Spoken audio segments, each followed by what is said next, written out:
अस्सलामुअलैकुम दोस्तों, हम उम्मीद करते हैं कि आप सब खैरियत से होंगे। प्यारे दोस्तों, आज हम आपको हातिम ताई, जो तारीख का ऐसा इंसान था जिसकी सखावत के किस्से आज भी बहुत मशहूर हैं, एक किस्सा आज हम आपको सुनाने जा रहे हैं। वीडियो शुरू करने से पहले तमाम नए आए दोस्तों से गुजारिश है कि अगर वो चैनल पर नए हैं तो चैनल को सब्सक्राइब कर लें। तो चलिए आज के मौजू का बाकायदा आगाज करते हैं। हातिम ताई ज़माने जाहिलियत में निहायत मशहूर व मरूफ था। इसकी बीवी मुआविया बिनते अज़फ़र इसको टोकती रहती थी कि इतनी ज़्यादा सखावत मुनासिब नहीं है, ज़रा हाथ रोक कर खर्च किया करो। इसके एहतजाज व एतराज़ का हातिम ताई पर कोई असर नहीं होता था। वो इसकी जली कटी सुनता ज़रूर था, मगर अपनी मर्जी के मुताबिक काम करता था। इसके पास दूर दराज से लोग मिलने आते थे। इसकी मेहमान नवाजी से लुत्फ़ अंदोज़ होते और दुआएं देते हुए चले जाते थे। मुआविया का एक चचाजाद भाई था, वो मुआविया को पसंद करता था। एक दिन इसने मुआविया से कहा, तुम आखिर हातिम ताई को समझाती क्यों नहीं हो? क्या तुम नहीं देखती कि वो किस तरह बगैर सोचे समझे माल लुटाता रहता है? इसके पास कितना भी कीमती माल क्यों ना हो, जब तक इसे खर्च ना कर ले इसे चैन नहीं आता। अब तो इसके पास जायदाद ही रह गई है। अगर इसी तरह माल लुटाता रहा तो एक दिन कंगाल हो जाएगा, फिर तुम्हारी जिंदगी अजीरन हो जाएगी। और अगर बिलफर्ज अचानक ये मर जाए तो सोचो तुम्हारा क्या बनेगा।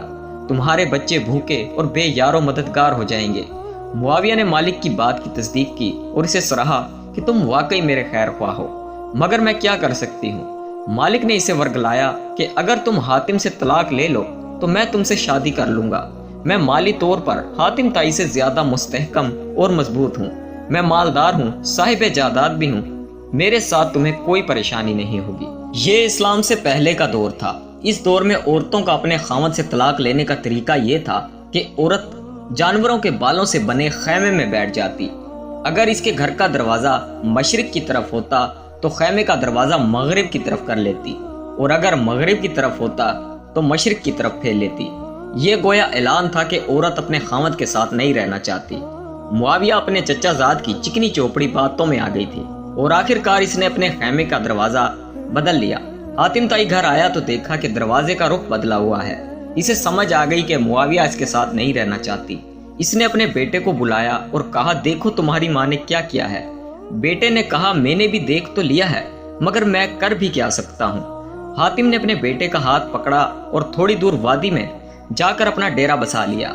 इसी दौरान 50 अफराद पर मुश्तमिल एक काफिले ने हस्बे मामूल हातिम ताई के घर के आगे आकर पड़ाव डाला। मेहमानों का यह काफिला देखकर मुआविया के पांव तले से जमीन निकल गई। इसने अपनी माँ को बुलाया और कहा कि मेरे चचाजाद भाई मालिक को मेहमानों के बारे में बताओ और उससे कहो कि इनके लिए दूध और खाने पीने का सामान फौरन भिजवाए। आखिर मेहमान नवाजी तो करनी ही होगी। और लौंडी सोच ही रही थी कि आज लोग हातिम का मकाम जान लेंगे। यकीनन आज की रात फैसला कुन रात है। लौंडी मालिक के पास गई और मुआविया का पैगाम दिया।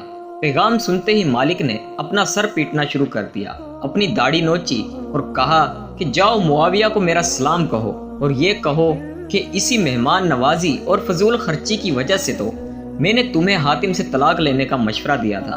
अब मुझे इस मुसीबत में फंसाना चाहती हो। मैं बाज आया ऐसी सखावत से और मेहमान नवाजी से। एक साथ 50 आदमियों की मेहमान नवाजी मेरे बस की बात नहीं। लौंडी ने आकर मुआविया के सामने मालिक के अल्फाज दोहरा दिए। मुआविया को यह सुनकर अच्छा नहीं लगा। घर में मेहमान बैठे थे, आखिर वो हातिम ताई की बीवी थी। इसके घर में हर वक्त मेहमानों का मेला लगा होता था। इसने अपनी लौंडी से कहा कि जाओ, हातिम ताई इतना दूर नहीं गया होगा, करीब ही वादी में ठहरा होगा। इसे बताओ कि तुम्हारे मेहमान घर में भूखे प्यासे बैठे हैं, इनके खाने का बंदोबस्त करो। लौंडी भागती हुई वादी की तरफ गई, दूर से हातिम ताई को पुकारा और मेहमानों की खबर दी। इसने कहा, अहलन व सालन, मेहमानों को खुशामदीद। वो भागता हुआ ऊंटों के बाड़े में आया और 2 ऊंट खोलकर खैमे के पास ले गया और इनकी पिछली टांगों के घुटने काट डाले।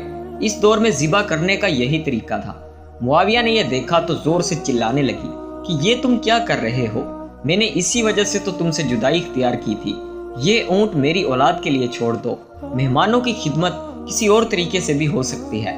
हातिम ताई ने यह जब सुना तो इसने जवाब दिया, जिस जात ने इन मेहमानों को, तेरी औलाद को और सारी मखलूक को पैदा किया है, वही इनका रोजी देने वाला है। तुम फिक्र करने वाली कौन होती हो। जब उसकी बीवी ने ये अल्फाज सुने तो उसे अपने किए पर शर्मिंदगी हुई और उसने अपने तलाक का फैसला वापस ले लिया। प्यारे दोस्तों, ये थी हातिम ताई की सखावत और यही वजह है कि अल्लाह पाक ने उनको पूरी दुनिया में सखावत से मशहूर कर दिया।